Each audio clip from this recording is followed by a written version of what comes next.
Time for the international community to stand with them. I have the pleasure to invite the Secretary General to make a statement. Thank you, Mr. President. Distinguished delegates, Afghanistan is a landlocked country located strategically at the crossroads of Central and South Asia. The country has entered a critical stage, rather a huge crisis. Troubles and crises are not new to the country, as we could recall from 1979, where the history shows Soviet Union's interference to give some stability to Afghan. However, this was not supported by many countries. After this, lots of terrorist organizations started their activities against the Soviet Union to send them out from this troubled land. Taliban was one of the major groups who were against the Soviet Union and were also successful in sending them out. However, the terrorist Taliban group threw out the civilian government too in 1996, and they were behaving in an extremist way. In 2001, Taliban was involved in a bombing in New York, which is called 9/11 event. And US government took very stringent action and invaded Afghanistan and civilian government was restored. However, US maintained their troops in Afghanistan to keep the terrorist group under control. This continued for 20 long years till 2021, though there were continuous efforts from the US government to slowly withdraw their troops from Afghanistan. Finally, US withdrew their troops in July 2021, earlier than they planned, which was September 11th, leaving Taliban to take over the government. The cost of Taliban takeover was not only in terms of billions of dollars, but also in terms of loss of lives of men, women, children, loss of political stability, the slowdown of developmental activities, the increasing humanitarian crisis, and population being pushed into poverty. Sharp reductions in international funds and aids, political instability have ended up in economic crisis too. Multidimensional support is the need of the hour at Afghanistan, which could be extended by the UN. There's a great responsibility for the international community to deal with this humanitarian crisis. Thank you.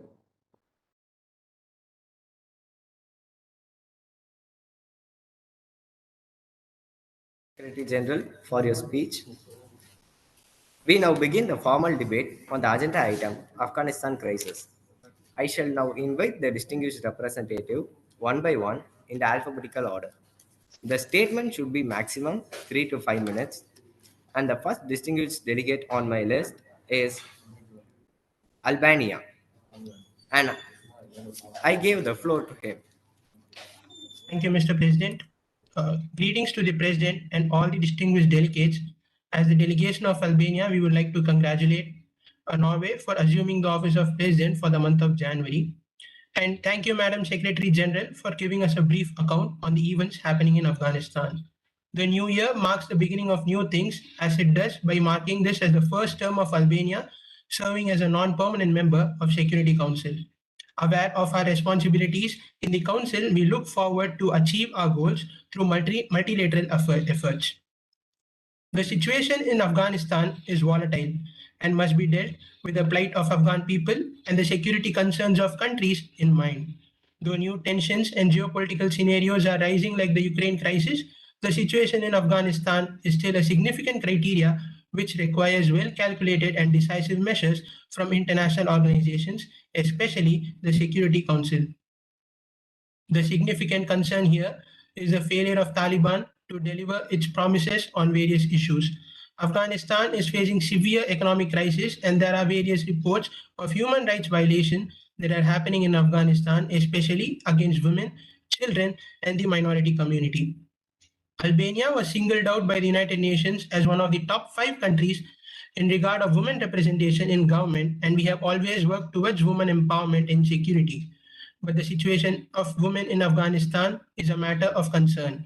Women empowerment is a matter which we take very seriously, and it is very important to show our sisters and mothers in Afghanistan that the world is with them and working towards their betterment. Education is another area which is not progressive and exclusive for women under Taliban ideology. The girl education in Afghanistan started developing and improving only after Western efforts. This development is getting undone due to Taliban's restrictions on women education, and this is something which the international community need to address. Taliban has appointed an interim government to govern Afghanistan for the time being before a legitimate government is formed. Taliban promised that it will be inclusive, but till now there has been no inclusiveness at all, and the women and minority communities have been left out. The interim regime has excluded both women and minorities, which shows a regressive development in the Afghanistan's political setup. The number of terrorist attacks that have happened in Afghanistan after the takeover points out that the terrorists are regaining their lost grounds in Afghanistan. Though Taliban has promised to keep terrorists out of Afghanistan, there is still uncertainty with respect to their capability and resolve to do so. And this does not bode well for the world, as it can strengthen the resolve of extremist groups to achieve their causes through violence. And this is an immediate threat to its neighbor. The presence of United Nations designated terrorists in the Taliban administration and the interim government add fuel to this fire. The people of Albania have seen their share of isolation and impact of civil war, and we understand the problems and thoughts of Afghan people and know how it feels. The current situation sees the lack of basic needs, communication, and the harsh conditions on the Afghan people, which may eventually lead to a self-isolation, which is exactly what a territory needs to become a safe haven. Many countries stood by us then, and even the United Nations did. It is high time that we stand by the people of Afghanistan, and we urge all the international organizations and other actors to contribute to the humanitarian aid for the Afghan people. 600 years after the death of our national hero, Skanderbeg, it is time to prove his words true again. Alone we will fail, together we shall win, no matter what. I thank the President and distinguished delegates for your time. Thank you. I thank the distinguished delegate of Albania for his statement, and I now invite the distinguished delegate of Brazil to take the floor. Am I audible? Yes, yes, delegate. Thank you, Mr. President. Distinguished members of the Council, Excellencies, ladies and gentlemen, Afghanistan has an indigent status. The country is resource rich, with prized rare earth minerals. In Afghanistan, poverty is widespread in rural and urban areas. At the same time, to increase the people, on August 6, 2021, the Taliban, a word that means students, was found in southern Afghanistan. The Taliban captured the capital of Nimruz province, the first provisional capital to fall. An unpredicted hunger crisis is emerging in the wake of the economic collapse and ongoing drought. While it is emerging in late 2021, nearly half of the Afghans were experiencing crisis or worst level of food insecurity, highest level of recorded in Afghanistan, and a 37% rise compared to 6 months earlier. Brazil is the largest country in Latin America in terms of population, GDP, and land area. Brazil has been elected 10 times to the Security Council, and it is currently ranked second in the terms of most elected members of the year as an elected member. Brazil is one of the main contributors to the UN's regular budget. The Security Council today adopted a resolution providing for humanitarian exceptions to the sanction regimes established by the Resolution 1988, enabling the provision of humanitarian aid to Afghanistan as the country wages on an economic collapse. Brazil has issued 30 humanitarian visas to Afghans, feeding precautions from the last month. With around 400 requests to be screened and to be approved by the Foreign Ministry Affairs and other foreign agencies, including the Brazilian Intelligence Agency. Brazil have also now announced important steps to help new refugees. Already in December 2020, as Taliban forces was increasingly making military advantages, Brazil's refugee agency, known as Brazilian National Committee for Refugees, has been fast-tracked Afghan refugees, determining that they faced mass and widespread human variations. This mirrored UNRWA's mass recognition of Venezuelans' refugee status, which since 2019 has allowed Brazil to recognize more than 46,000 refugees. The United Nations Refugee Agency called the innovation by the CONARD a milestone of refugee protection. Brazil could issue new humanitarian visas, allowing Afghans who have fled to neighboring countries to gain refugee status in Brazil.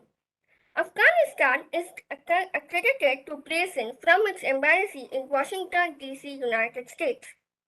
I would like to conclude by saying that as a member of the UN Human Rights Council and a current member of the Security Council, we would push the robust UN mechanism to monitor human rights in Afghanistan. Thank you.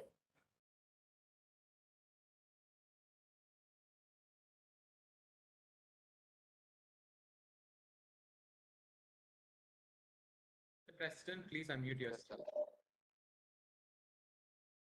Mr. President, please unmute yourself. You're not audible. Yeah, sir. Now audible. Yes, Delegate, please. Sorry, yes, President, please proceed. I thank the distinguished delegate of Brazil for a statement, and I now invite the distinguished delegate of China to take the floor. Thank you, Mr. President and Excellencies. On behalf of People's Republic of China, the Delegate of China congratulates the PRC, distinguished you're not audible. representative. So please again, you use either sit close to the device or hold the headphone or the earphone closer to your mouth. Am I audible now? No, please you can keep it here. That's how you. Yeah. Is it okay now? Yeah, it's clearly audible now. Please. Yeah. Thank you, Mr. President and Excellencies. On behalf of People's Republic of China, the Delegate of China congratulates the distinguished representative of Norway on assuming the office of President to Security Council for the month of January 2022. Coming to the Afghanistan crisis, the current turmoil in Afghanistan not only poses a threat to international security, but makes the dreams and aspirations of 30 million Afghans an illusion. Afghanistan, which is already reeling down with evils of separatism, terrorism, and radicalism, is facing one of its first phase of poverty and economic instability. According to UNDP report, 97% of Afghan people would plunge into poverty by the mid of this year. Afghanistan has been alleged as a breeding ground of various terrorist organizations like Al-Qaeda, Jaish-e-Mohammed, and Lashkar-e-Taiba. The recent terrorist activities in Kunduz Mosque and Kabul airport make the rise of terrorism in Afghanistan evidential. As per data provided by United Nations in Afghanistan, there is a 47% hike in extrajudicial killings and injuries. In the economic front, Afghanistan plays a crucial role in global trade. Various nations have undertaken development projects and investments in Afghanistan. World Bank has committed more than $5.3 billion for development projects in Afghanistan. Therefore, a stable political authority would ensure the path of growth, prosperity, and sustainable development for Afghanistan. Considering the economic fragility and financial crunch Afghanistan is facing, China has funded a construction project with Ministry of Justice in Afghanistan. We are also exploring mining opportunities that would lead Afghanistan to industrialization, employment generation, and flourishment. After the Taliban takeover, China was the first country to extend humanitarian aid of $30 million to Afghanistan. China's Belt and Road Initiative would be of great opportunity to Afghanistan to extend connectivity to Europe and rest of Asia.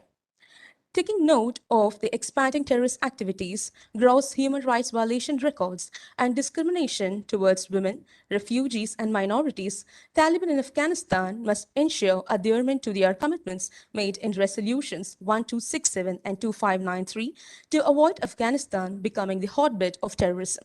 As Afghanistan already being a Golden Crescent country, the current chaos has further exacerbated the conditions of human and drug trafficking. This has led to radicalization of youths of Afghanistan, making them the easy targets of allurement by some malicious groups and terrorist networks. Taliban in Afghanistan should emphasize curbing cross-border terrorism and have a clean break with terrorist organizations like Islamic State and East Turkestan Islamic Movement, ETIM, to stage themselves as a strong voice against terrorism. Taliban in Afghanistan should also ensure that establishments like Islamic State of Khorasan province and Al-Qaeda does not take advantage of the uncertainty prevailing in Afghanistan. Taliban in Afghanistan, along with neighboring countries and relevant parties, should take resolute actions to protect refugee rights and put an end to the humanitarian crisis. Taliban in Afghanistan have ensured safety and security of people in Afghanistan, and China expects the Taliban will fulfill its commitments. Considering the geopolitical importance of Afghanistan and the recent political developments, the immediate focus should be on restoring peace, stability, and order in Afghanistan. Global nations should focus on engaging with Taliban through dialogues and agreements and create a conducive environment for negotiation, conciliation, and consensus building. Taliban too should strictly adhere to their commitments to gain international community's trust and confidence. China is continuously engaging with Taliban in Afghanistan, both bilaterally and multilaterally, through forums like Troika and Troika Plus. Recently, China's Honorable Foreign Minister Wang Yi met with Talibans to ensure a responsible, inclusive, and stable government in Afghanistan. Considering the current economic situation of Afghanistan, Western countries should reconsider and restructure the sanctions on Afghanistan to alleviate people from poverty and address the crisis of food security. We can't deny the fact that the immediate cause for the deterioration of situation in Afghanistan is abrupt and hastily withdrawal of security troops by United States of America and other NATO nations. A smooth transition of the situation in Afghanistan is not only the need of the hour for the regional aspirations, but also for the safety and security of the whole of humanity. China always stands against terrorism and supports the will of people of Afghanistan. China is readily open to engage at all levels with the United Nations to improve the situation in Afghanistan, make it a land free from terrorism and the abode of peace and harmony. We look forward to the Security Council to arrive at a solution as soon as possible on the future of Afghanistan. Thank you. Yeah, thank you. I thank the distinguished delegate of China for a statement. Yes, Mr. President. Thank you for interrupting. Sorry for interrupting. And I now invite the distinguished delegate of France to take the floor. Excuse me, Mr. President. Yes, yes, delegate. Sorry for interrupting. I'm also a delegate of Brazil. Yeah, then you can proceed now. Thank you. Good morning to all member countries. Thank you, Mr. President, and thank you for calling this meeting on the situation of Afghanistan. Brazil is already. Mr. President. Delegate, just a second. Delegate, just a second. Delegate, just a second. Basically, the nation of Brazil is being given a dual allotment or a double allotment per se. So initially, one delegate of Brazil has already presented the statement. Now, since there are both delegate of Brazil, we won't be giving the second delegate of Brazil another chance to speak in the formal session. However, it is with you to collaborate with the other representative from your institution and make a common speech in the informal session. I hope that's clarified to you. No, not a formal speech. We can intervene in the discussions. There won't be any more formal statements from Brazil. Yeah, you can do it in the informal session. Sorry, delegate. Okay. Then Also, everybody kindly turn on your cameras. This is highly requested from everyone's side. President, also please note, one country speaks only once. All right? Yes, sir. Okay. Yes, sir. Thank you. I think this has been clarified in the training session before. This question shouldn't have been arising, but kindly ensure that everybody, keep this thing in your mind from now. Thanks a lot, delegate. Mr. President, you may proceed with the list in the alphabetical order. Yeah, and I now invite the distinguished delegate of France to take the floor.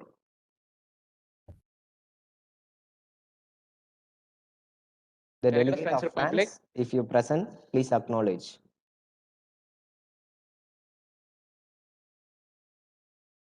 Delegate of France, you're mute.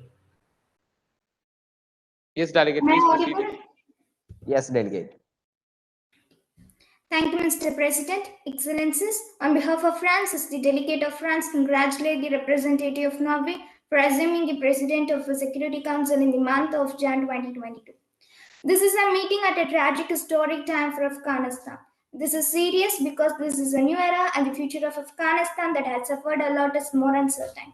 The situation in Afghanistan continues to be the grave concern since mid-August.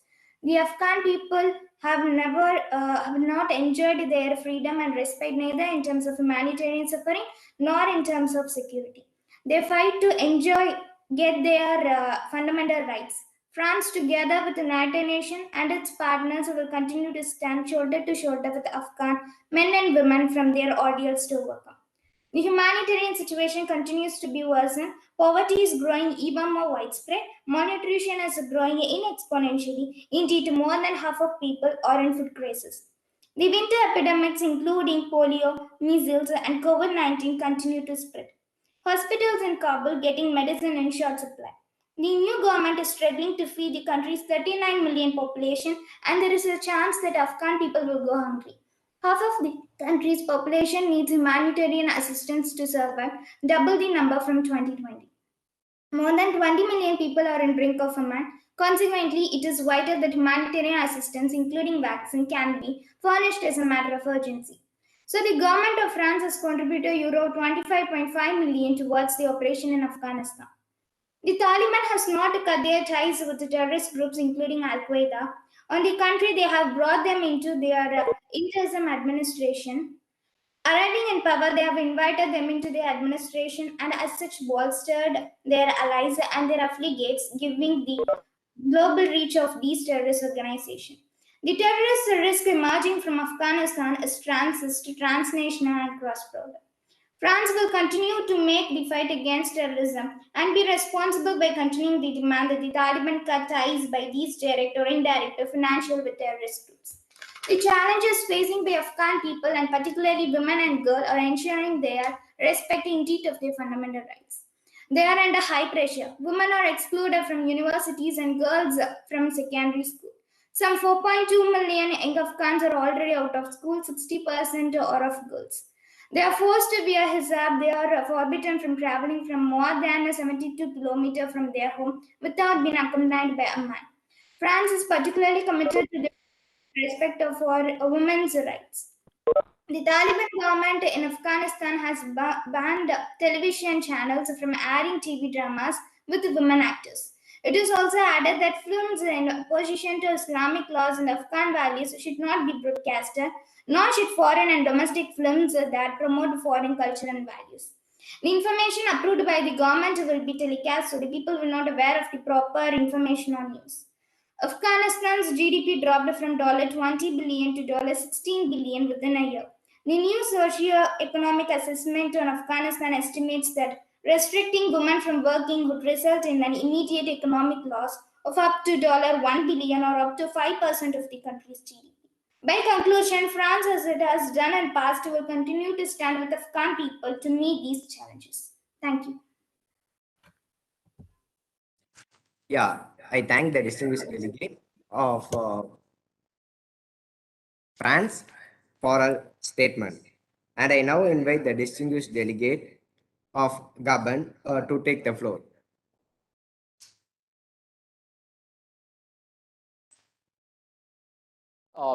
Is the delegate of Gabon present in the session?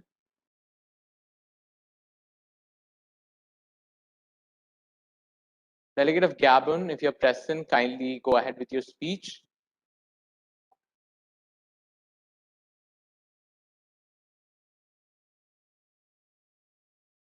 Since the delegate of Gabon is absent for this session, Mr. President, you can move to the next delegate. Yeah, I now invite the distinguished delegate of Ghana to take the floor. Thank you, Mr. President. Yeah. Thank you for chairing this important debate. Since the announcement by Joe Delegate of Biden, Ghana, you're not audible. Please be a Am I bit audible closer now? to the mic. A bit more louder, please. Is it okay now? Yeah, it's better. Please proceed. Thanks.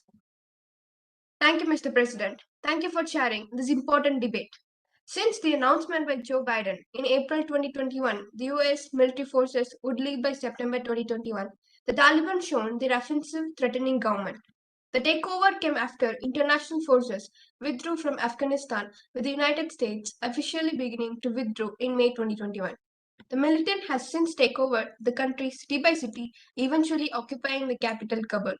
Afghanistan leadership, namely President Ashraf Ghani, had fled the country and millions of Afghans are seeking asylum. The speed of the Afghan government's collapse threatens a mass exodus of refugees from Afghanistan and has exacerbated an already dire humanitarian crisis. The Taliban, who first assumed control of Afghanistan's capital, Kabul, in 1996, are now enforcing their interpretations of Islamic law and implementing strict regulations that hindered the humanitarian rights of vulnerable communities. However, there have already been reports of restrictive conditions on women and are being forced to stop working a militant group. Women and girls are the most vulnerable in Taliban Afghanistan. Before they lost the rule over the country in 2001, the Taliban had implemented strict laws on women's rights. The Taliban rulings regarding public conduct placed severe restrictions on women's freedom. With the re-emergence of the Taliban and the ritual absence of the rule of law in the countryside, there is a high chance of terrorism and also opium production and heroin processing in the southern province of Helmand. Drug users in Afghanistan have reported consequent problems emotionally with the family and relationships, with physical health effects and problems with the law. Continued uncertainty since August 2021 has driven up opium prices in August and September and is increasing the cultivation. Just as the crisis exacerbated poverty and food insecurity, potentially leaving more people vulnerable to drug use disorders. In view of the volatile security situation, protracted economic crisis, and health emergency, the international community must urgently provide basic needs and services to the people of Afghanistan to promote sustainable reduction and illicit drug cultivation, production, and distribution as part of overall UN assistance. Nearly 4 months since Taliban seized power, Afghanistan is on the brink of a mass starvation that aid groups say threatens to kill million children. While Afghanistan has suffered from malnutrition for decades, the country's hunger crisis has drastically worsened in recent months. Rather, diversifying into legal high value crops and livestock products may be the effective means of increasing food security by generating foreign exchange power for the rural power. We hope this. We hope this Security Council is up to task for organizing these efforts, ensuring that are inclusive and addressing the crisis of Afghanistan. Now is the time for solidarity and support. I would like to extend my gratitude and thanks for your support in making the substantive session a success. Thank you, Mr. President. Yeah, I thank the distinguished representative of Ghana for her statement. Now I invite the distinguished representative of India to take the floor. Mr. President, India congratulates Norway on assuming the office of presidentship in January 2022. India has been an all-weather friend of Afghanistan and continues to share historic and cultural ties with its civilians. It is with this goodwill for its neighbor that India has broken silence on major criticisms regarding its leadership initiatives in Asia by conducting the Delhi Regional Security Dialogue, attended by security advisors of 5 Central Asian countries, but highlighting the absence of China and Pakistan. India has been facing challenges along its borders in Kashmir, Western Himalayas, and Northeast, and expresses concerns as this Taliban emergence might provide an opportunity to these countries to pose greater threat to India's national security. What India seeks is clarification on Pakistan's attitude of seeing Afghanistan as a mere protectorate. To support my statement, That is basically I Geneva. remind the Council of former Zia ul Haq's views on considering Afghanistan as their province, which continues to be the president treatment, is affirmed by the former democratic leader of approve these countries to just Asian countries to help restore its and recognize Delegate of India. itself. Delegate of India. Unit. Delegate of India. Ambitious bill Delegate of India. plans to trace its roots, but Delegate seems like the delegate of India is having a network issue. We'll come back to the delegate. In Afghanistan has provided. Pardon? Yes.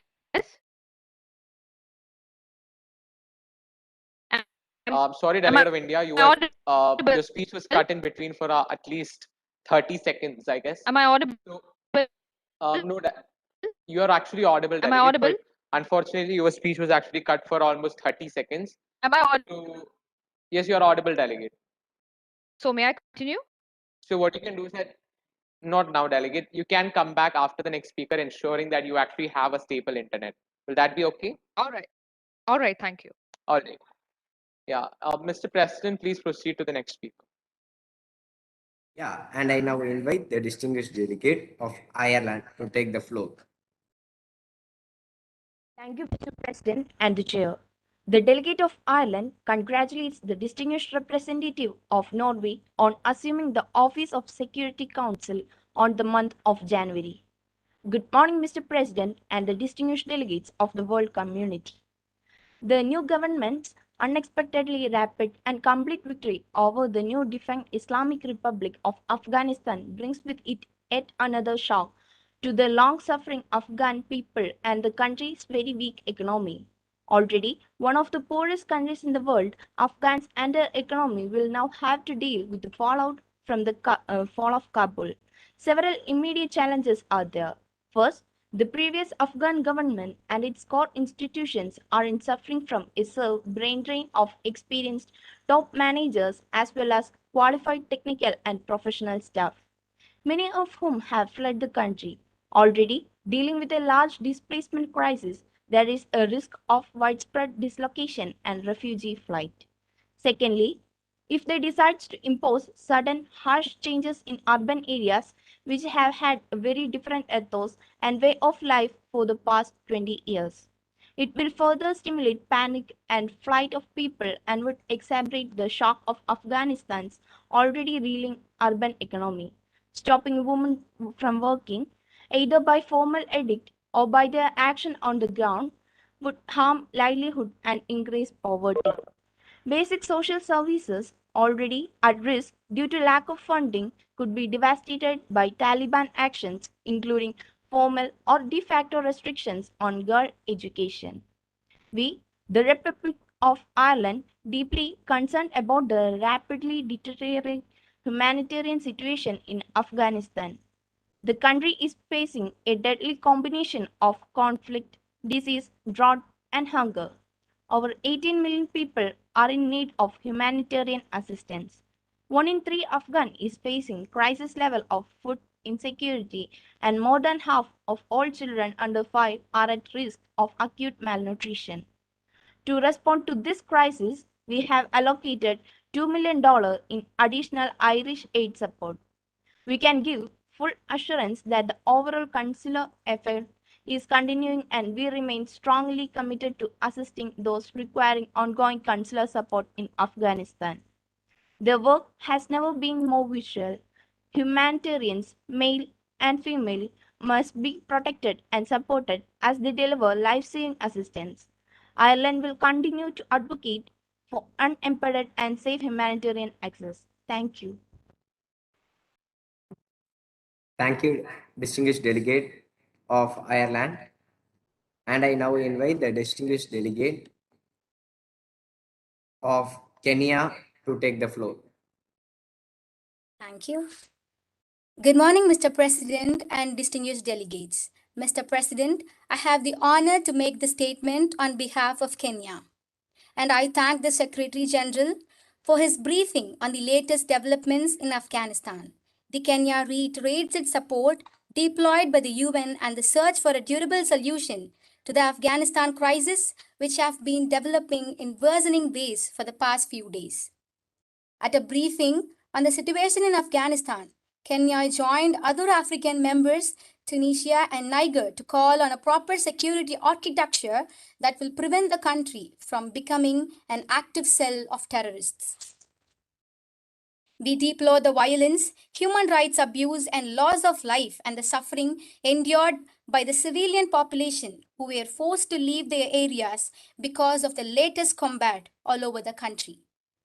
We reiterate our call for an immediate end to this issue We reiterate our principal rejection for any seizure of power by force and call for the establishment of an effective dialogue that the only viable solution to this conflict is a negotiated political settlement. We take note of the discussions between the Taliban and the different Afghan stakeholders. We hope that these negotiations will result in an interim transitional government that will be inclusive and take into account other political voices within the country.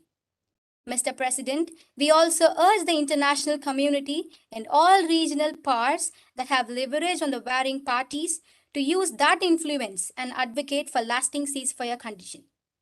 Mr. President, while it is difficult to predict how the coming days, months, or years will unfold, in particular with regard to the political and security situation, one thing that remains for certain is Afghanistan is on the brink of an humanitarian catastrophe, of which the first victims are women and children. Mr. President, the Kenya would like to highlight the importance of finding an urgent and sustainable solution to the already dire humanitarian crisis which has been worsened by the recent fightings. The effects of the recent violence, combined with those of climate change and the COVID-19 pandemic, have resulted a situation where more than one third of the population is experiencing food insecurity and more than thousands are internally displaced, the overwhelming majority being women and children. We call for the United Nations and humanitarian agencies to step up their support for the displaced population and honor the pledges made to the Afghan humanitarian plan. Mr. President, the Afghan people now more than ever need the support and solidarity of the international community and regional players to help them navigate this challenging time. Every effort must be made to mitigate the pains of the civil war and assist them in their search for peace and a stable environment which is conducive to pursuit of democratic government as well as social and economic well-being. Mr. President, the Kenya continue to welcome and fully support the good offices of United Nations and all other diplomatic efforts by the neighboring countries. Furthermore, we emphasize that the search for peace must not be at the expense of Afghan human rights, particularly those of women, children, and Afghanistan's ethnic and religious minorities. As we conclude, Mr. President, the Kenya notes the situation in Afghanistan is extremely volatile and unpredictable. Armed insurgent groups and terrorist groups across the world are watching closely in order to replicate the unraveling events. This council must therefore consider the decision it makes fully aware of building political traps for entities using terrorism to a political ends will in the end be counterproductive. Finally, Kenya reaffirmed their unwavering solidarity with the people of Afghanistan during these uncertain times and reaffirm our support for their vision for a peaceful and progressive country. I thank you for your attention. I thank the distinguished representative of Kenya for her statement, and I now invite the distinguished delegate of Mexico to take the floor. Thank you, Mr. President. Your Excellency, Mr. President, Excellency, Madam Secretary General, Excellencies, ladies and gentlemen, good morning. My country established diplomatic relationships with Afghanistan from 27 June 1961. From that time onwards, we are continuously supporting Afghanistan in favor of maintaining the independence and sovereignty of the country. From 1980 to 81, Mexico was in the UNSC Council and voted in favor of Resolution 462, condemning the Soviet invasion of Afghanistan. Again, Mexico was a member of the UNSC from 2002 to 3. It voted in numerous occasions in favor of maintaining Afghanistan independence and sovereignty of the country. In August 2021, the return of Taliban in Afghanistan, Mexico announced it would issue refugee visas to Afghan refugees, in particular women and children, from its embassies in Tehran, in Iran, and to resettle them in Mexico.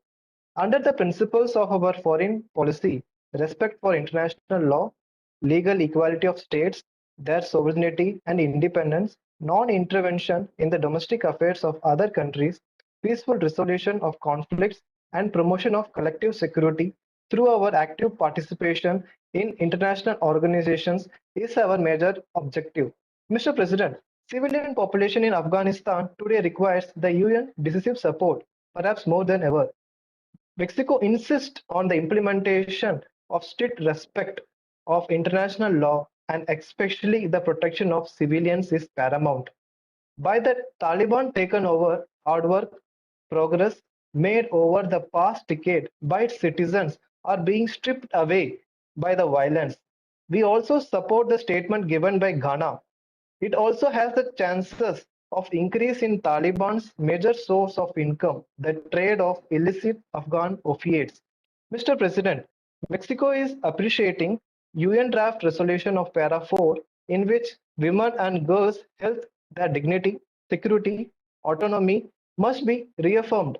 However, Mexico strongly advocates for the inclusion of explicit references to the need of uphold obligations under the international humanitarian law, in particularly regarding the protection of civilians as well as advancements of the rights of women and girls in the line of our feminist foreign policy and principles contemplated in our constitution. The Security Council must continue to demand full, safe, and unimpeded humanitarian access. This must include access from women, humanitarians, and frontline workers throughout the country to carry out their life-saving works. Let us be clear, right of women and girls need to be at the heart of our collective and united response to this crisis.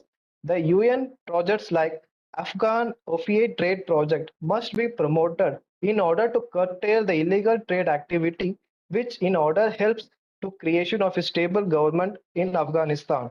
We will advocate for every item that is brought into the Security Council as far as it fulfills of our constitution. Thank you. I thank the distinguished delegate of Mexico for his statement, and I now invite the distinguished delegate of Russia to take the floor. Thanks, Mr. President. Good morning, all, the Excellencies, the other dignitaries, for giving this opportunity to address the Afghan crisis. Mr. President, yes, it's an indeed issue happening over the troubling issue of the country for the Afghan. But we do reminded about the crisis for not be packing about the ideological thoughts of our country. We don't do the factors that might not blind us from the other actions to be solution given for our country. To be specifically that we respect the West that had ideological thoughts, at the same time the proper solutions should be taken towards the country and gaining over the crisis of the smaller issues. Considering humanitarian factors of all the people of the country at the same time to each and every citizen. This is the time for our pragmatic conditions about all the actions to be taken for the crisis. Though we had a sole responsibility of the regional stability, we have a history of being our troops served through the history. Yet there was a smaller condition in this country we had a support, but there might be a harder times as well. We have secure booming issues over the alleged properties and border and to prevent the spread of terrorism and also the drug trafficking.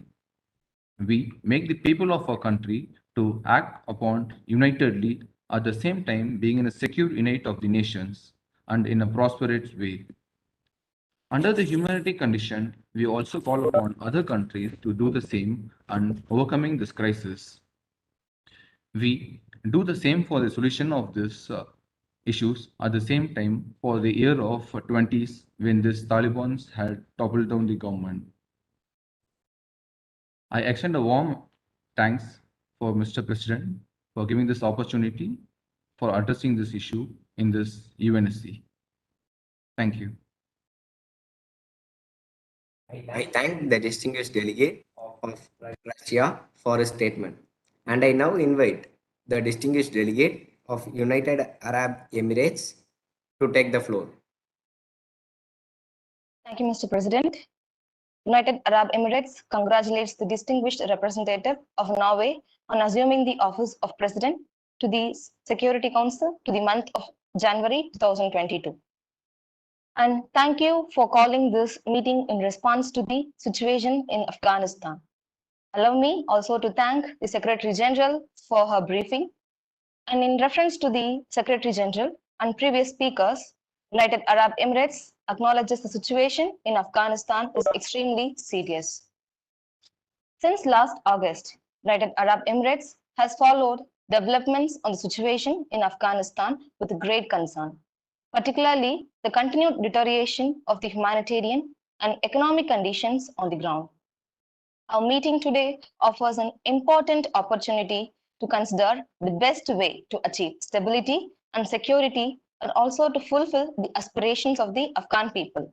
Mr. President, it is important for a tangible progress to be made with respect to the challenges facing Afghanistan, specifically with regard to the forming an inclusive government, protecting women's rights, combating terrorism, and supporting humanitarian and developmental needs.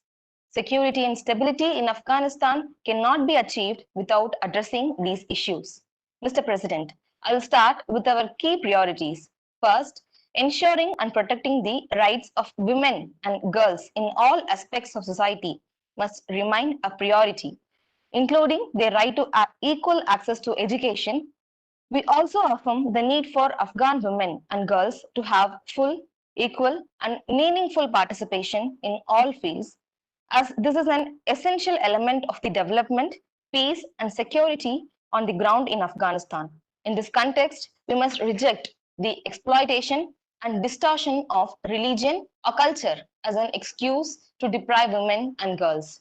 The international community must show its solidarity with the Afghan people by providing them with necessary life-saving humanitarian aid as they face one of the fastest growing humanitarian and economic crises in the world. And we also call on the Taliban to continue to facilitate and allow United Nations organizations and humanitarian actors to enjoy safe, unhindered humanitarian aid access to the areas and groups most in need. The United Arab Emirates continues its support for the international efforts to build a more resilient and sustainable future for the Afghan people. Mr. President, in August, we launched an average that to date carried more than 500 tons of humanitarian aid, including medical and food supplies. We have also assisted in the evacuation of over 40,000 individuals from Afghanistan.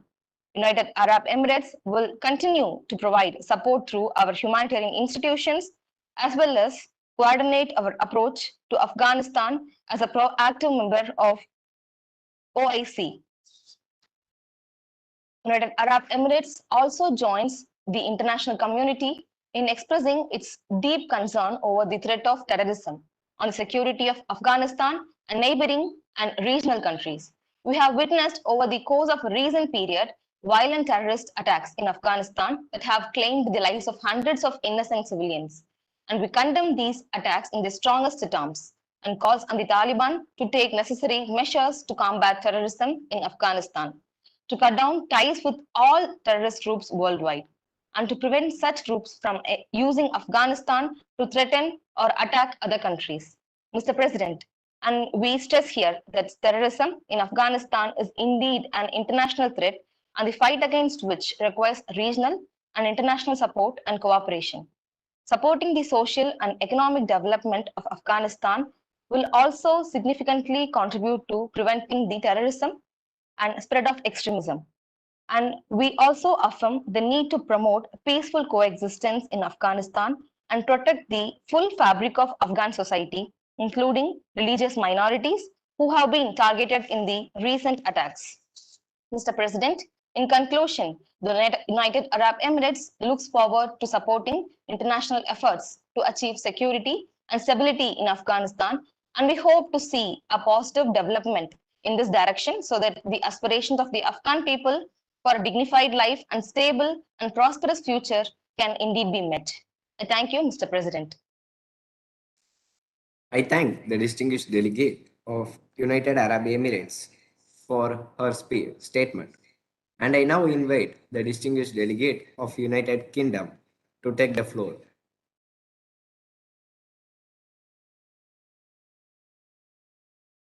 We have the delegate of the United Kingdom here.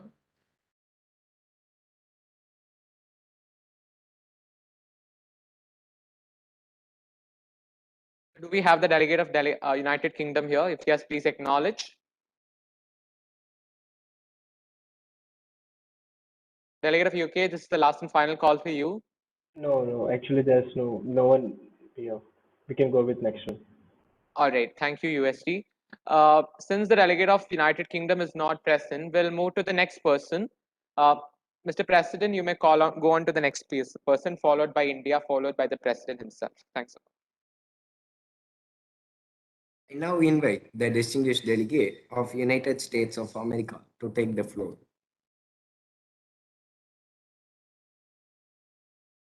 Thank you, President. Excellencies. Delegate of United States, on behalf of United States of America, congratulates the representative of Norway in assuming the office of the President for the month of January 2022 to the Security Council to discuss the situation unfolding in Afghanistan. Delegate of United States welcomes this opportunity to be able to speak and discuss on our policy on Afghanistan, including where the world community is now, how and where we are going in the weeks and months ahead. United States very well understands the situation that have advanced over the course of time after the withdrawal in Afghanistan and are committed in its responsibility in humanitarian aid and others as well. As a single largest provider of humanitarian assistance in Afghanistan and as a 20-year strategic partner to the Afghan democratic government and its people, we wish our future expertise in Afghanistan to its people would be in line to provide life-saving support to the Afghan people and voice its concerns globally through diplomacy. Let the committee be clear here today. We desire a peaceful, stable, and secure Afghanistan. We all Afghans live and thrive in a political, economical, and social inclusivity. Mr. President, US military flights have ended and our troops have departed Afghanistan. A new chapter of America's engagement with Afghanistan has begun. It's one in which we will lead with diplomacy. The military mission is over. A new diplomatic mission has begun. United States perceives the following to be its plans for months and years ahead. First, we will continue our humanitarian assistance to the people of Afghanistan. The conflict has taken a terrible toll on Afghan people. Millions are internally displaced. Millions are facing hunger, even starvation. The COVID-19 pandemic has also hit Afghanistan hard. The United States will continue to support humanitarian aid to Afghan people, consistent with our sanctions on the Taliban. The aid will not flow through Taliban, but rather through independent organizations such as the UN agencies and NGO. Second, we will continue our broad international diplomacy across all these issues and many other pertaining to the people of Afghanistan, and collectively ask for global cooperation wherein the situation in Afghanistan is nevertheless neglected. Third, we believe we can accomplish far more and exert far more greater leverage when we work in coordination with our allies and partners. Fourth, going forward, we will coordinate closely with countries in the region and around the world, as well as with leading international organizations, NGOs, and private sector. Our allies and partners share our objectives and are committed to working with us. At this moment, the delegate understands and the United States is committed to pursue the fight for women's rights in Afghanistan through its diplomatic missions. For the women hiding in their homes, for the women sleeping in the streets, women of Afghanistan, we hear your pleas to the international community at this dark time. The fear, the sense of betrayal you feel is understood. It's righteous. But as we do, we will remain constantly focused on today and on the future. We will make sure we are finding every opportunity to make good on our commitment to the Afghan people, including by welcoming thousands of them into our community as the American people have done many times before with generosity and grace throughout history, and are strong in our stances of not recognizing a de facto government which houses dozens of UN-listed terrorists without inclusivity of the women and from minority, thus failed to prove its early stated commitments, because any form of legitimacy is earned. Through the draft resolution discussed, we would like to infer amendments which are in close with our foreign policy towards Afghan people, which we see lacking in the resolution. Mr. President, Delegate of United States speaks here as we continue to battle the virus and are doing everything in power to ensure that the social economic recovery is as strong as possible. Because a few kilometers away, a historic shift had to occur in Afghanistan, far from our borders, but with major changes for the entire international community, for the United States and its allies. Let us be clear here today. The future governance of Afghanistan can only have the support and endorsement of the international community if it guarantees the full, equal, meaningful participation of women, includes minority groups and youth, upholds human rights and fundamental freedoms. Thank you. Yeah, I thank the distinguished delegate of United States of America for a statement. Is there any non-members President, of... Mr. President, do I continue with my speech?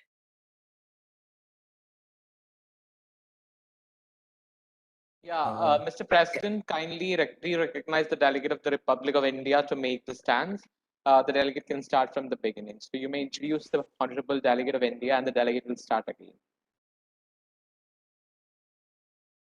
Followed delegate. by which you can present the speech as the President of UNSC with your portfolio being Norway. Thanks a lot. Delegate of India, you may start. President, please call out the Delegate of India. Sorry. Yeah, I now invite the distinguished delegate of India to take the floor. Mr. President, India congratulates Norway on assuming the office of presidentship for January 2022. India has been an all-weather friend of Afghanistan and continues to share historic and cultural ties with its civilians. It is with this goodwill for its neighbor that India has broken silence on major criticisms regarding its leadership initiative in Asia by conducting the Delhi Regional Security Dialogue, attended by security advisors of 5 Central Asian countries, but highlighting the absence of China and Pakistan. India has been facing challenges along its borders in Kashmir, Western Himalayas, and the Northeast, and expresses concerns as this Taliban emergence might provide an opportunity to these countries to pose greater threat to India's national security. What India seeks is clarification on Pakistan's attitude of seeing Afghanistan as a mere protectorate. To support this statement, I remind the Council of former Pakistani President Zia ul Haq's views on considering Afghanistan as their fifth province, which continues to be the present day treatment, as affirmed by the democratic leader of Pashtun Tahaffuz movement. Approach of these countries to reduce Afghanistan to just a land of war undermines efforts of other countries to help Afghanistan restore its democratic regime and recognize itself as a sovereign. The ambitious Belt Road Initiative of China that plans to trace its roots through Afghanistan is a project of expansion under the name of development and could increase the scope of drug smuggling and exploitation both in Afghanistan and its neighborhood. Not just by words, but by actions too. India has provided humanitarian assistance through medical aid, essential grains, and received thankfulness by the Taliban. India's approach towards Afghanistan is guided by special relationship with its people and would continue to walk this path to lift its neighbor from their dark phase. Thank you. Yeah, I thank the distinguished delegate of India for a statement. Is there any non-members of Security Council wants to speak? That, Mr. President, there are no non-member states currently present for today's session, so there won't be any guest speakers for today. However, are there any delegations who are present in the session but are yet to give their speech? Double delegations, please exclude yourself. Other than that, is there any member nation who are yet to give their speech? People's Republic of China, you actually made the speech. Kindly lower down your hand. You're not going to get a second chance. I'm sorry about that. Any other member nations who are present in the session who are yet to give their speech?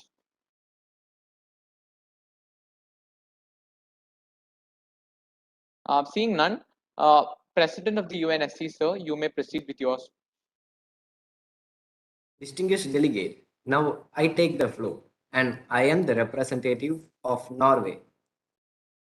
Afghanistan crisis started with 11 attacks and British inventions.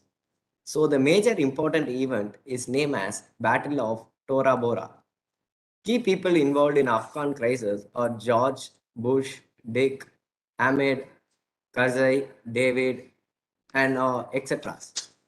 Norway is known as the land of the midnight sun. It is famous for its phenomenal food, lakes, and magical skis. Norway is also famous for its language, Vikings being eco-friendly, and oil productions. So many inhabitants of Norway are renowned ski fantastics, frozen pizza lovers, and Tesla drivers. Recent political developments has pushed Afghanistan into an economic crisis. In August, the Taliban assumed power in Afghanistan with immediate across an economy already facing daunting developments, challenges, rapid reduction in international grant support, loss of access to offshore assets, and to financial linkage are expected to lead to major contraction of the economy, increasing poverty and macroeconomic instability. Even before the collapse of government, Afghanistan was facing daunting economically and development challenges. Afghanistan economic growth was low up to August 2021, reflecting weak confidential amid a rapid worsening security protection. In addition, Afghanistan experienced a third COVID-19 wave starting in April. Infection rates have reached record high, with less than 5% of the population fully vaccinated. Output is expected to have contracted sharply since the Taliban take over due to the combined impacts of a sudden stop in donor and government expenditure and dysfunctions of the banking sectors. Inflation accelerated gradually over the first half of 2021. Energy prices increased by 12% in the first half of the year in the line with global trends. Prices for basic household goods, including food and fuel, increased as the Taliban captured border posts and key transit hubs, disrupting supply chains.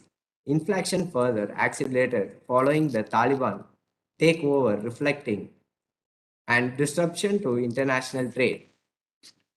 Talks with Taliban being in Norway as humanitarian crisis worsen in Afghanistan. We are extremely concentrated about the serious situation in Afghan, says Norway Foreign Minister. Thank you, distinguished delegates. Thank you. Yeah. So at this time, Yeah, thank you, President. At this time, I think if any member nations goes to go for a right to reply, Mr. President, you can entertain that, since some allegations also did happen in the council, I guess. President, sir, you may actually ask the member nations, are there any right to reply here?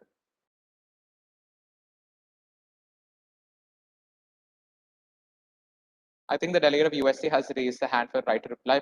President of UNSC Norway, sir, you may please recognize the delegate, or any other delegations. Even China have raised the hand. Yes. So you may recognize the delegate.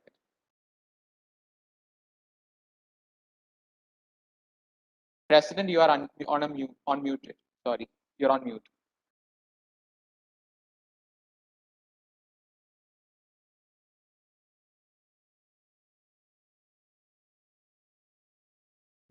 Let the president United States, you can proceed now.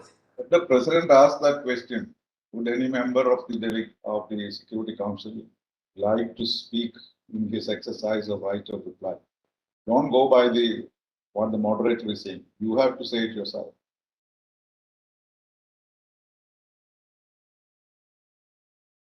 President, please repeat after sir.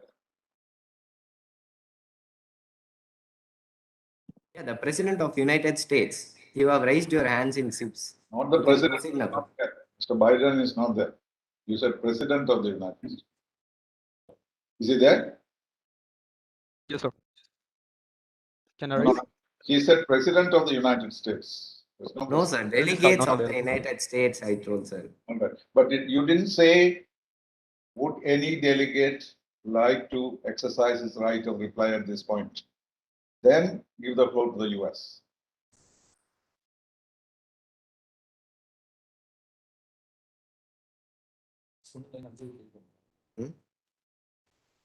அவர் என்ன சொன்னாரு? Would any delegate like to exercise? Yes, President, please proceed. Reply. Say it. Don't be shy. Say it again.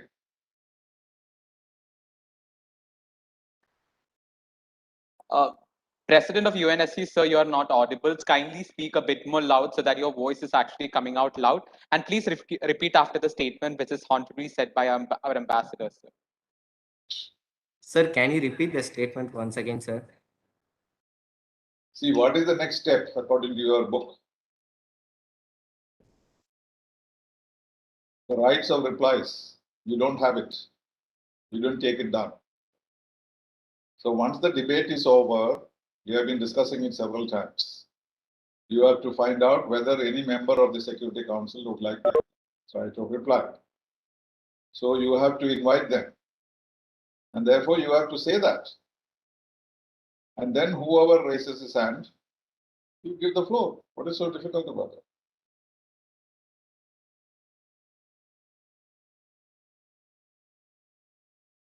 Would any country's delegate like to reply? I think so.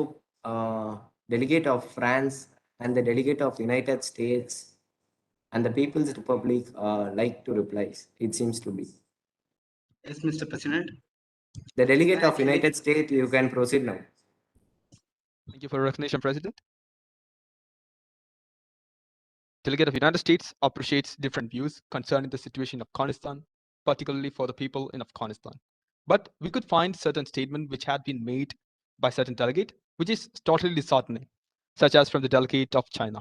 So this right to reply is against the statements made by the delegate of China. Pertaining towards Afghan withdrawal, it should be understood, delegate, our mission in Afghanistan has never been nation building in Afghanistan. We were there as a result of 9/11 attacks and to protect American soil from the use of terrorism. We de-escalated the tension of Al-Qaeda in Afghanistan and provided justice to Osama bin Laden. As of now, our mission has been completed. Our mission was completed way back in 2014 when we moved from combat to defense in Afghanistan. We and our allies were there so as to provide some sort of stability towards Afghanistan, which many countries have enjoyed, including China. Instead, for us, it was trillions of dollars of American taxpayers' money which were used in Afghanistan. And we firmly believe 5 or 10 years of American boots more in, or NATO allies boots more in Afghanistan wouldn't do any good in Afghanistan. But many more. Precisely speaking, Delegate of United States would like to include some of the statements which has been made by the Delegate of China in the honorable speech. Some of them are $30 million has been given to Afghanistan as aid. The Delegate of the United States completely disagree with the statement and completely disappreciate that. 30 million of aid, do you know where this come from? Do the other delegates know? This 30 million of aid that the Delegate of China is precisely talking here has not been given to the Democratic Republic of Afghanistan. But instead, the situation arises like this. After the de facto government of the Afghanistan was declared by the Taliban, after that, the Taliban gave this $30 billion in aid as bouquets and treaties for this de facto government which has been taken down by Taliban. Because at now, Taliban and China are much of good allies and much of good friends, they call themselves. In this situation, they have much more something in common because previously they can't deal with the democratic government of Afghanistan because they were not really that up to with the Belt and Road Initiative and other initiatives that the Delegate of China has spoken of. Right now, because they have nothing in common because they are not a democratic government. China is an authoritarian government. Taliban too is an authoritarian government. They have much more in common when they talk about these things. That's why they are able to provide $30 million in aid. And other reasons we can formulate is that both are known for ethnic cleansing.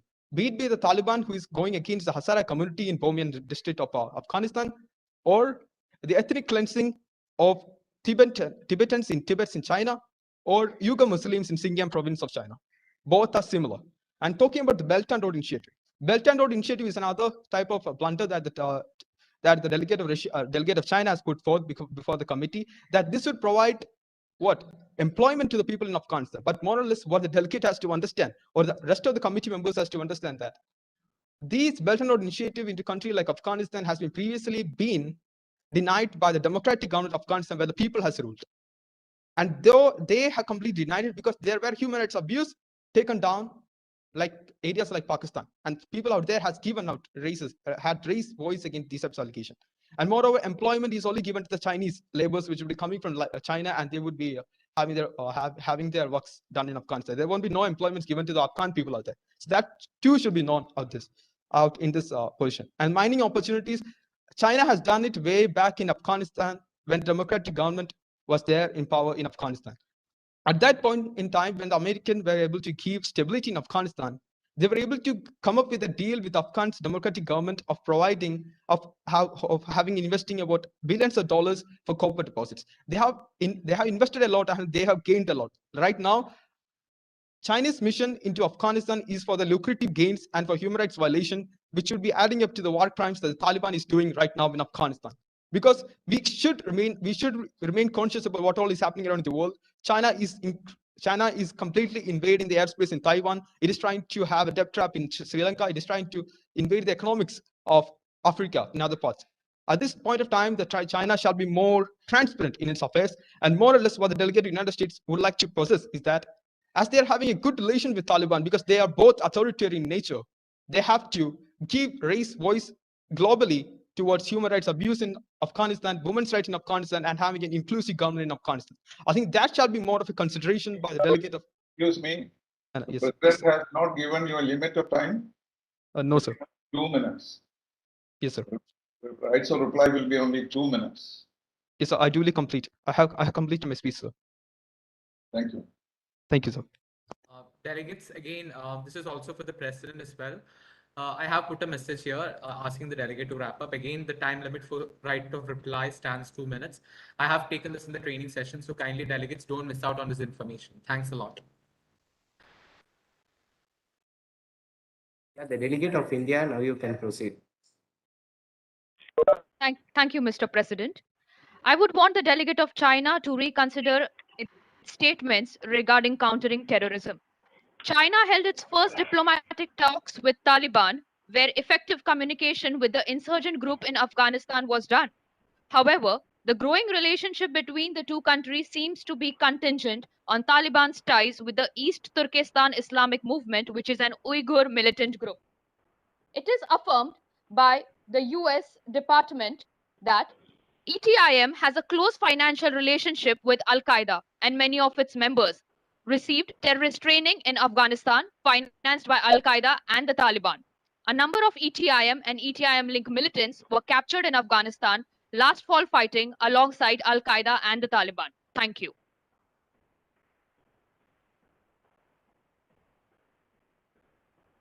Thank you, delegate.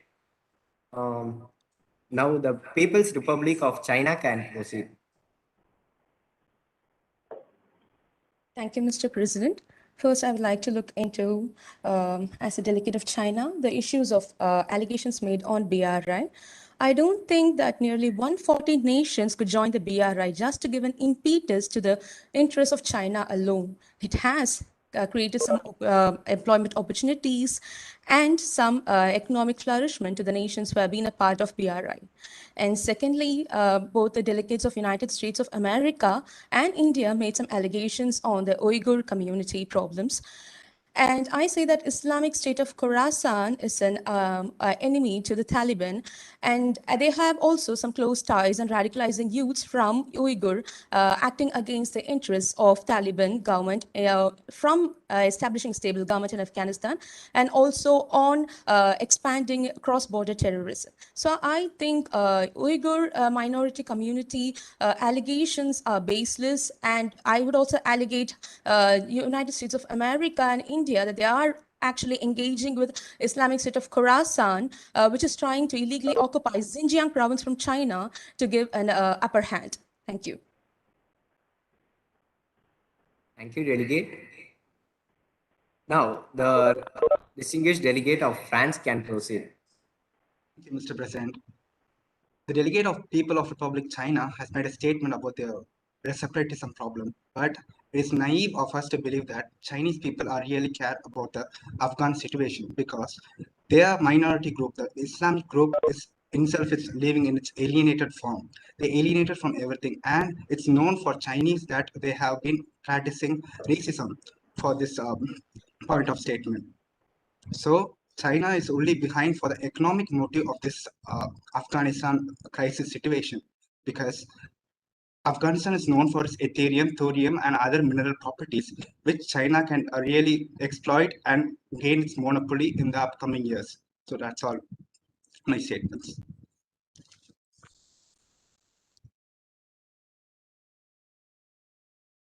Thank you, delegate of France. Is there any more delegates wants any? Is there any more delegates would like to exercise right to reply?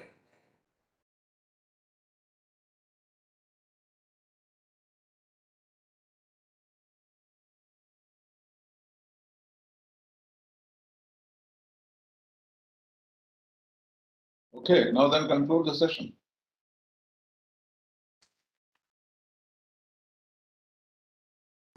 Delegates, I guess there is hands raised in the participants column.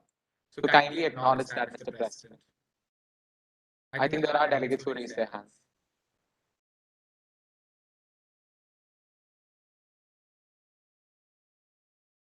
The People's Republic of China, you can proceed now. Proceed with what? So can I continue?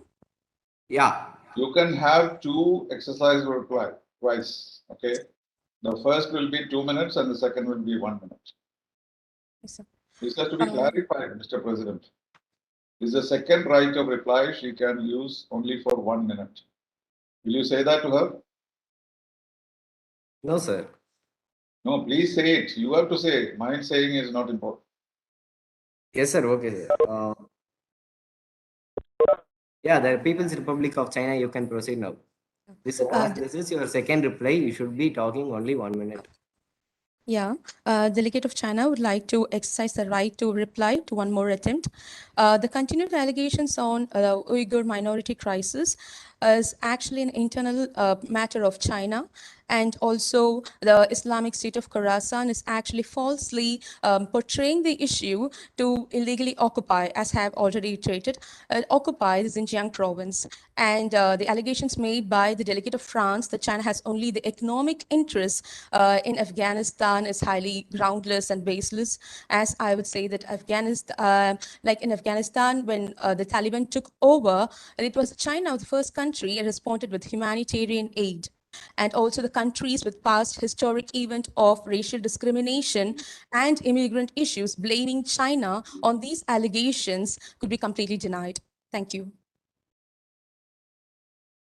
Thank you, Mr. Delegate. Now you ask again, is there The any delegate of India, you can proceed now. As this is also your second reply, you should be talking only 1 minute. Thank you, Mr. President. To present a clearer picture on the progress of the Belt and Road Initiative, the delegate of India would like to clarify that at least 1/3 of the Belt and Road Initiative projects have run into major implementation problems due to factors such as corruption scandals, labor violations, environmental hazards, and public protests. As an example of one such project, Vietnam's first elevated railway line in Hanoi has suffered from years of delay, with budget ballooning by more than 60% of the original cost. I would like the delegate of China to take a note of it. Thank you. Thank you, delegate. The delegate of France, you may proceed now. As this is also your second reply, you should be talking only 1 minute. As told by the people, delegate of People of Republic of China, they told that it's an internal matter, but ironical as it sounds, as they can't even do what they said in their own country, but are assuring that they will take care of the other foreign countries. Like Afghanistan, it's so ironical to believe and so naive for us to comprehend that the statements, what they have told, will be in form and will be in the form of order. So that is all, Mr. President. Thank you, Mr. Delegate. Is there any more delegates like to exercise right to reply? Delegate of United States were exercising the right to reply. Have already raised the hand. The delegate of United States, now you can proceed. Thank you, Mr. President. Delegate of, I would like to exercise my right to reply against a statement made by the delegate of China. Delegate of China has been coming up with blunders and blunders over and over again. That should be noted by the committee at this point of time. Delegate of China just stated that ISK is being supported by America allies. It's not true. Just understand that we were there in America for 20 years to de-escalate tensions. So we won't be supporting ISK over and the other. But more ironical of this at this point of time is that Taliban is engaging with China and China is engaging with Taliban. That should be noted at this point. At July 28, just imagine, July 28, Chinese delegation met with the Taliban delegation in Beijing. Just imagine, it is illegal to have long beards and have a burqa in China. They would be getting jailed. At that point of time, Taliban had the delegation coming to China and they should have arrested them, but they didn't. Just imagine the irony which is happening out here. So much more, I would say China is the very culprit behind the escalation of IS Khorasan tensions in Xinjiang, not United States at this point of time. I think China shall reiterate what the statement that has been made particularly before, because it should hamper the name of the United States in the global forum. Thank you.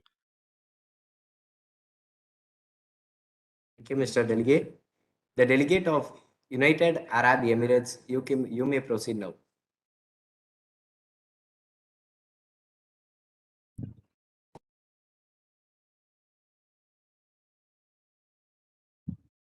I would just like to comment that the international community can direct the deliberations on finding a solution to the problems of Afghanistan rather than playing a blame game, which is the utmost need of the hour. Thank you. Yeah, okay. Is there any more delegates like to exercise right to reply? Again, just a reminder to all the delegations present here. Delegates, you are requested to turn on your cameras. All those delegations who have shut down their cameras are requested to turn on your camera as we are in a virtual setting. So that's appreciated. Mr. President, you may proceed. I could see that nobody has raised their hands. So I shall now adjourn the formal section on Security Council. Sorry, Mr. President. Actually, Delegate of Ireland has raised the hand. I assume you're able to speak. The delegate of Ireland, you may proceed now.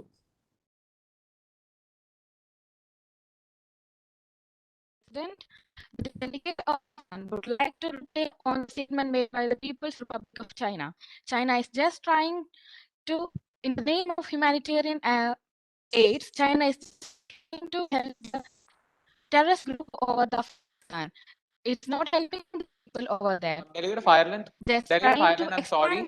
Delegate of Ireland, I'm sorry that your voice is actually, your video is lagging by a bit. So what you can do is that if you're making a speech, you can close down your video and speak so that your audio will be coming out clear. So since you are visible to us in the initial stage, it's okay. You can turn off your video for a minute for at least the moment you're speaking, and you can give your speech. Please proceed, Delegate of Ireland. Okay, thank you. Mr. President, the delegate of Ireland would like to make a reply on the statement made by the Republic of China. In the name of humanitarian access, China is just trying to help the terrorist group over the Afghan. It's not helping the poor people over there. China is trying to expand its territorial base and expand its economic influence through Afghanistan. China can access other Middle Eastern countries and the Persian Gulf, Arab Seas, and the Indian Ocean. It's just trying to overbuild its own economic.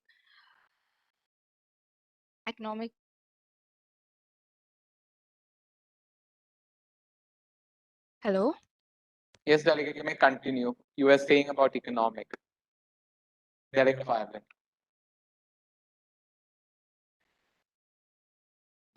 Seeing that Ireland is having a bad connectivity.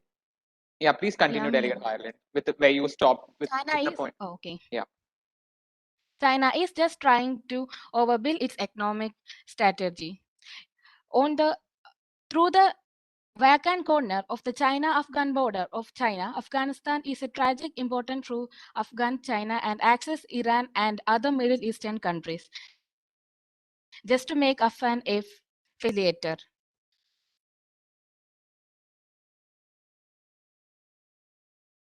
Even though China is having a land border with Afghanistan, China can make the road build through Afghanistan, so it can make its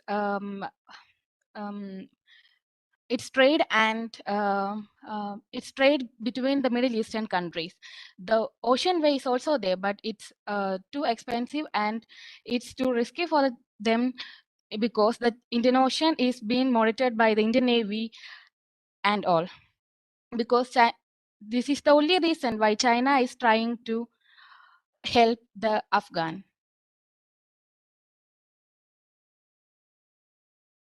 Thank you, Mr. Delegate.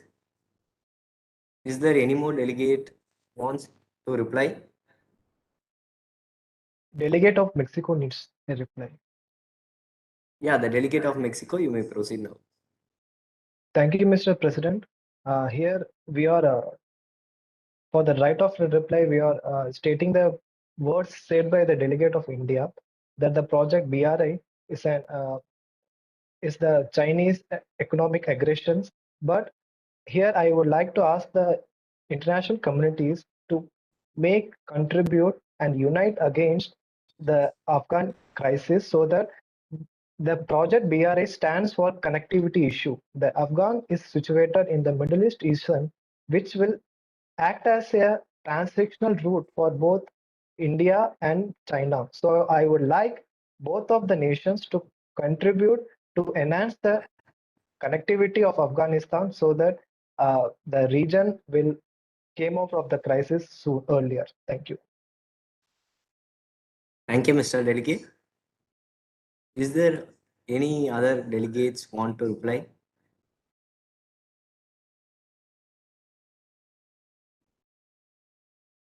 Again, delegates, this is the chance for you to issue a right of reply on the formal speech made by different delegations.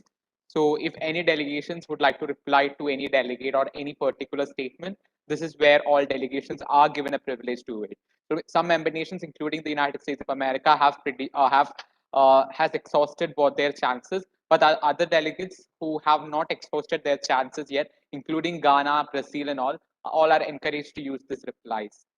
If not, I think Mr. President has the authority to end the formal session.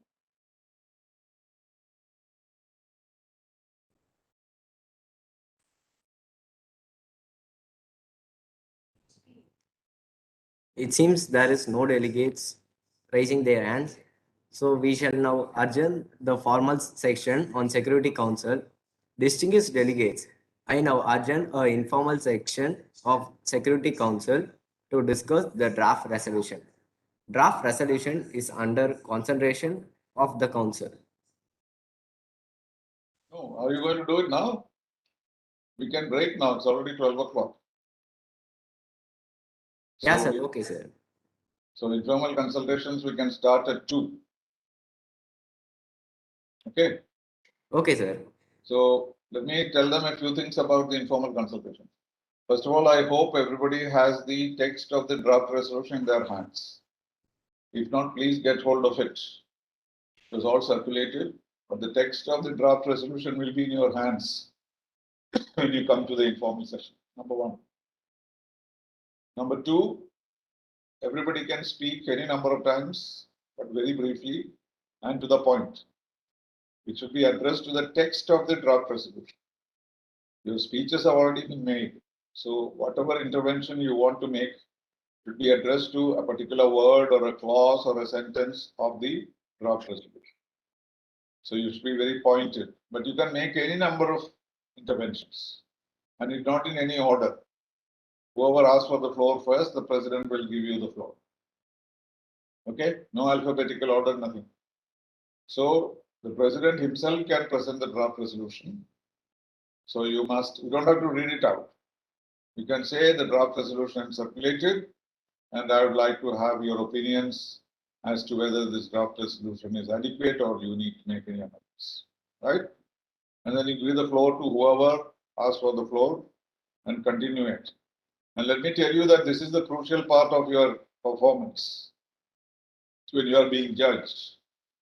You know, reading a speech is not really a difficult thing, but how the delegate's skill depends on how they are able to, contribute to the resolution and counter the arguments of the others. So that is the most important part of the next exercise. So we can take time. We start at 2 o'clock and the concluding session is only at 4 o'clock. So we have 2 hours to do. I'm not saying that we must there sit for 2 hours, but within those 2 hours, we can really work on the draft resolution. So please be familiar, bring your text with you, and you must take down the changes suggested by others so that you can check whether the final resolution is exactly as you have understood. Okay, so once we finish that, then the president will adjourn the informal session, and then we will meet not as a session, but as a conference, as it were. We will have a session at 4 o'clock, and there I'll give you a summary of what happened for the sake of the audience. And then the director of the SHAKAIR Academy, Dr. Vaishnavi, will say a word of felicitation, thanking you and expressing her appreciation. Then the Secretary General will read out the names of the 3 people who are selected. One from the General Assembly, one from the Security Council, and one from the officials. So we don't know who they are, I don't know, but we will know when it is announced. And then whoever those 3 are, they'll all have to speak, say for 2 minutes, how you enjoyed your participation, how happy you are that you have been given this award. I don't know what the award is, maybe some money that will come to you by bank account, bank transfer. So when your name is announced, please leave this with the secretariat, your bank account number.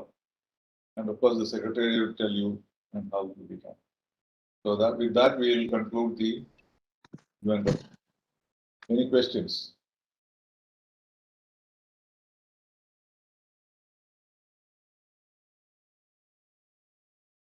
The informal session is private. Nobody else is supposed to listen to you. It is in the consultations room of the Security Council, not this chamber. It will be in a small chamber. In New York, we call it the terror chamber, because people really attack each other. So, and that is private. Public is not allowed, and records are not kept. So you can tell them what they are really. Then you finally come to some understanding, or you decide to come to a vote. And then, as far as vote is concerned, as of present situation, Russia and China will abstain. So they will say so. They can try to change the resolution as they want, but the others will not agree. And so the others will try to keep the resolution as it is. And so after all the arguments are over, then Russia and China will say that this is not in accordance with our understanding, and therefore we will be abstaining. And that, of course, the president will already know before he goes into the formal meeting. Okay? So be very active. Last time the General Assembly, I saw many of them did not speak at all. Some of the good delegates who were speaking very well, but they went to sleep or they were not there. I don't know what happened. So that should not happen. All of you will be active. No, the idea is to learn. That's why I'm making you say these things again and again. Because what are you going to take away from this?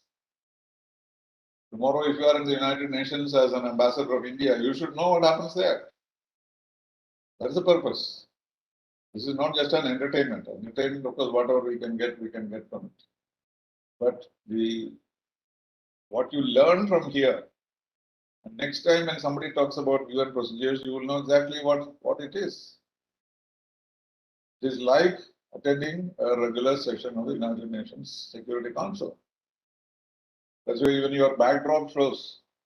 Exactly. Now it is showing General Assembly, but the Security Council backdrop, I told you about this, a gift from from the Norwegian government. But anyway, the informal is not in this hall normally. It is in a small chamber where only 15 members can sit, so that others don't come in there. But of course, since it is virtual, we will not do that. So anybody can listen, no problem. And the president will come exactly at 2 o'clock and will call the house to order. Okay, clear? Anything, Domal? Otherwise, we can adjourn for lunch. Yeah, so a couple of pointers and reminders to add. Delegates, a couple of reminders to make. Number one, while you are speaking, try to ensure that your internet connection remains stable so that whenever somebody is giving a speech, even in the informal session, we don't have to repeat the order, like in case of India as well as Ireland this time. So kindly ensure that you have a stable internet connection, or else you can move to some place where you have a stable internet connection, because we automatically have a break of around 2 hours. Next thing to be noted is, again, delegates are requested to participate, since even in this case of right to replies, we had a lot of time because the session should have essentially run till 1 p.m., but you guys concluded it a bit early. That's also fine. But try utilizing this opportunity efficiently, because you do not get a lot of stimulations like this. You get a lot of things which are different from you and Replica. But let me tell you, these kind of initiatives, they actually take a very different approach, which is practically falsified approach to United Nations. So when we here are really stimulating the United Nations as it is with its true originality, kindly ensure that you give full credit to the event and also participate with full seriousness. Second of all, kindly ensure that your mics are always whenever you speak, your mics are always audible to everybody, in the sense that you hold your mic closer to your mouth. Like for example, I think my voice is always stable. So similarly, you guys can also do the same thing and ensure that your voice is actually remains stable. Third reminder, be present on time. Today we started the session almost 20 minutes late, which is again a drawback that has been happening. We also want this event to be a bit more punctual. So delegates, be present on time. I think that also concludes everything which I have to say, which are basically some generic instructions. At 4, once the event gets over, we have something on the lines of a closing ceremony. I think Sir has briefed you about with regard to that. The same procedures will be followed, and I expect everybody to remain till the last moment of closing ceremony. Don't live in between. So these are again instructions for you, and also double delegates. You have an opportunity to make your statements in the informal session. There is no practical order you speak, so you just get recognized by the president. You are able to speak, so don't feel left out. So again, that's one thing. I think that also encompasses all the concerns and queries a lot of delegates have. If at all there is any questions, please raise your hand. We would be clearing it now, or else we will break for lunch. Any concerns, delegates?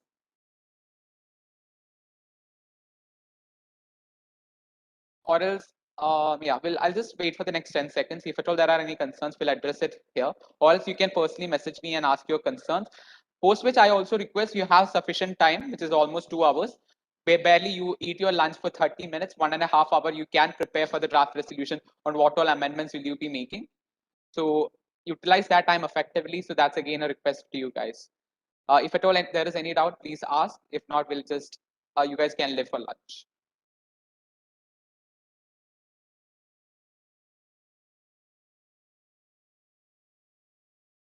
All right.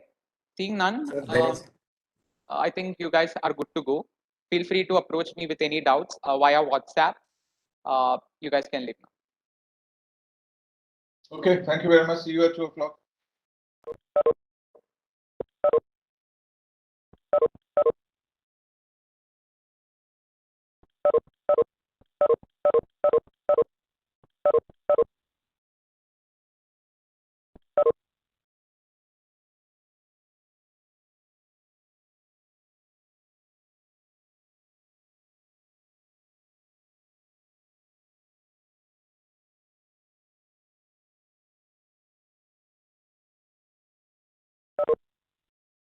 Domil.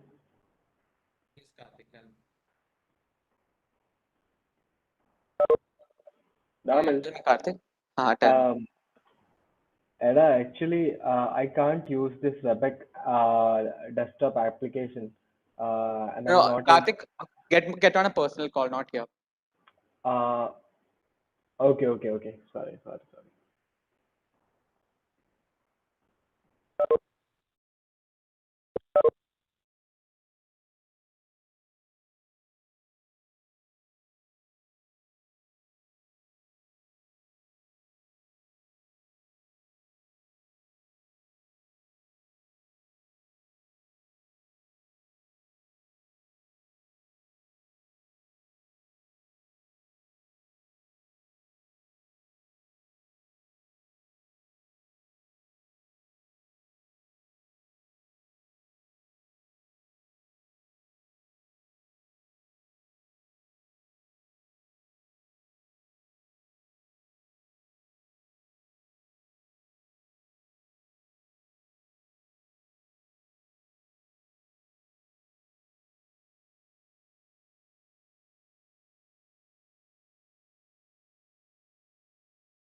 America.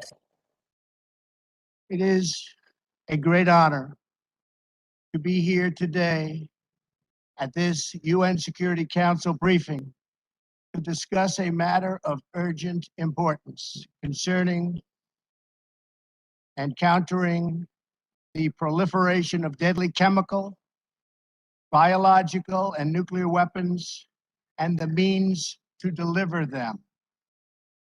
The nations of the world have long recognized that certain weapons are so dangerous and can inflict so much suffering that all of us have a vital interest in preventing their further development, spread, and use.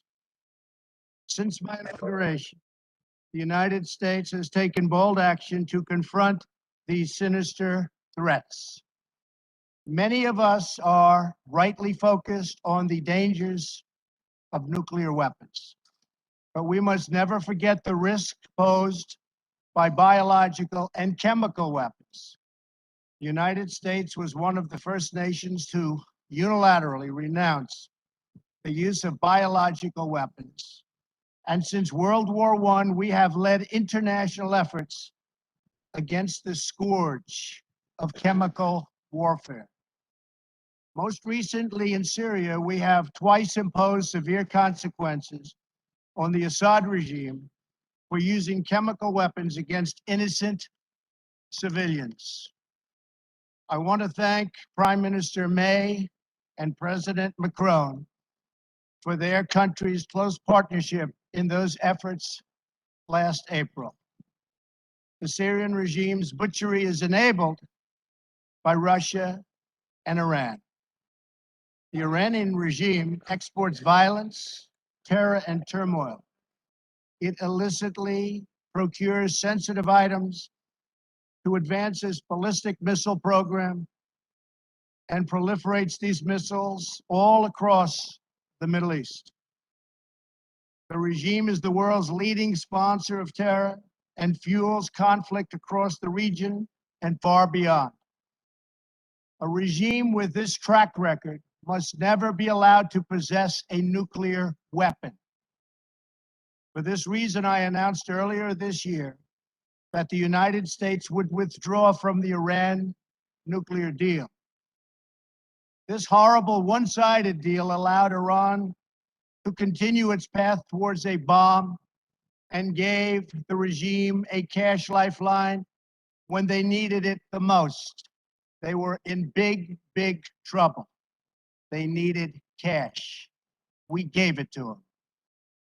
In the years since the deal was signed, Iran's aggression only increased. The regime used new funds from the deal to support terrorism, build nuclear-capable missiles, and foment chaos. Following America's withdrawal, the United States began reimposing nuclear-related sanctions on Iran. All U.S. nuclear-related sanctions will be in full force by early November. They will be in full force. After that, the United States will pursue additional sanctions, tougher than ever before, to counter the entire range of Iran's malign conduct. Any individual or entity who fails to comply with these sanctions will face severe consequences. I ask all members of the Security Council to work with the United States to ensure the Iranian regime changes its behavior and never acquires a nuclear bomb. With all of this said, I want to thank Iran, Russia, and Syria for, at my very strong urging and request, substantially slowing down their attack on Idlib province and the 3 million people who live there in order to get 35,000 targeted terrorists. Get the terrorists, but I hope the restraint continues. The world is watching. Thank you also to Turkey for helping to negotiate restraint. Anything the USA can do to help resolve this problem in order to save perhaps even hundreds of thousands of lives, maybe more, we are willing and able. We are available to help. In my remarks yesterday to the United Nations General Assembly, I laid out my administration's commitment to building a more just and peaceful future.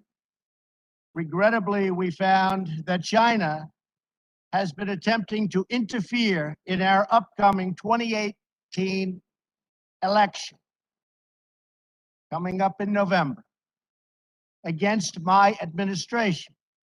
They do not want me or us to win because I am the first president ever to challenge China on trade. And we are winning on trade. We are winning at every level. We don't want them to meddle or interfere in our upcoming election. As I also mentioned yesterday, we have seen the results of historic efforts to open new pathways to peace on the North Korean Peninsula, and that's something we are extremely proud of. I am pleased to say that North Korea has not conducted a missile test since last November.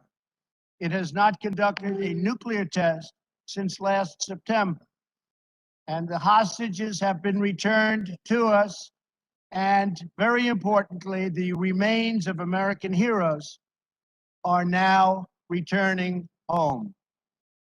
In June, I held a historic summit with Chairman Kim Jong-un in Singapore, where he reaffirmed his commitment to complete denuclearization.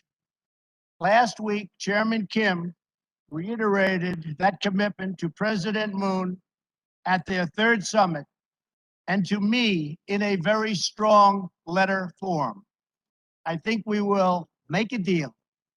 But unfortunately, to ensure this progress continues, we must enforce existing UN Security Council resolutions until denuclearization occurs. However, we have detected that some nations are already violating these UN sanctions. This includes illegal ship-to-ship transfers, which must end immediately. The safety of the Korean Peninsula, the region, and the world depends on full compliance with UN Security Council resolutions. Very, very important. But most importantly, I believe that Chairman Kim Jong-un, a man I have gotten to know and like, wants peace and prosperity for North Korea. Many things are happening behind the scenes, away from the media, which nobody knows, but they are happening nevertheless, and they are happening in a very positive way. So I think you will have some very good news coming from North Korea in the coming months and years. I also very much appreciate what President Moon of South Korea had to say about me last night in television interviews. Working with President Moon has been my great honor. And likewise, working with President Xi of China and Prime Minister Abe of Japan has been a pleasure and an honor. Each of us follows in the footsteps of countless world leaders, diplomats, and public servants who came here to the United Nations with the same noble goal: to build a future worthy of the patriots, true patriots, who sacrificed their lives for our nation and for our future.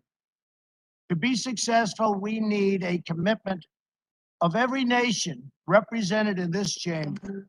Acting together, we can replace the horrors of war with the blessings of safety and the beautiful promise of peace. Thank you very much.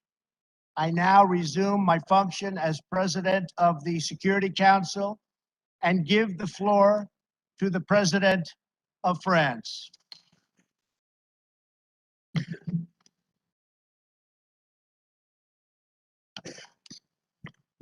Merci, Monsieur le Président. Thank you, Mr. President. Cher Donald, mes chers collègues, Dear Donald, dear Monsieur le colleagues, Secrétaire Général, Secretary General, Mesdames, Messieurs les ministres, chers amis, distinguished je voudrais ministers, tout dear d'abord friends, I remercier would like to first of all la présidence thank américaine du Conseil de the US sécurité de nous presidency of the avoir Security réunis Council. aujourd'hui Thank you for pour having brought traiter us here de today l'importante menace à la to paix discuss et à la the sécurité serious internationale que threats to constitue international en peace and effet la security, which are prolifération represented des indeed armes de by the destruction massive proliferation of et de leurs weapons vecteurs. of mass destruction, Je their voudrais remercier le means of Secrétaire delivery. général pour I'd sa like to thank the présence Secretary à General cet échange. for being present La with première us question here today. sur ce The sujet qui me first vient à l'esprit issue en contemplant, here that comes to my si nous mind parlons franchement, nos divisions de l'année écoulée sur des we sujets aussi consider the importants divisions, frankly, that que le we've nucléaire had iranien in ou the l'usage past d'armes chimiques par le year régime on syrien. such issues, for example, as a nuclear issue Et tout or the simplement, que chemical weapons voulons-nous, used nous, by the États Syrian membres du regime, is Conseil the de following sécurité, question: encore faire what is ensemble? it that we, member states of the Security Le Council, régime de can do non-prolifération together? qu'il The organise la maîtrise non-proliferation des armements regime, which atomiques organizes pour the limiter control of new le nuclear risque weapons de in guerre order to nucléaire, limit the et qu'il danger impose of nuclear l'interdiction war, absolue or de which places certaines an armes absolute pour que nos ban on populations certain soient à weapons, jamais and does this to protégées de ensure l'horreur de la that our guerre, people des never gaz ou des experience armes the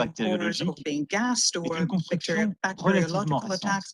This is arrivée a à maturité dans relatively les années recent 1990. construction, and it came into Et maturity c'est le in the fruit des drames du 1990s. XXe And siècle, it was the result of the de la ferme tragedies of the détermination de 20th nos century, prédécesseurs, the firm de determination leur of our vision du bien de predecessors, of l'humanité their vision et of de the leur good esprit of de humankind responsabilité. and their spirit of Et cet responsibility. édifice And this repose edifice they sur des constructed concessions mutuelles, is des born by interdépendances, une mutual confiance concessions, réciproque que nous avons interdependence, bâtie à and cette mutual occasion. trust that we have En un built mot, together. sur In une a approche word, multilatérale it de la is based sécurité. on a multilateral approach to security. Notre responsabilité, Our je le crois profondément responsibility aujourd'hui,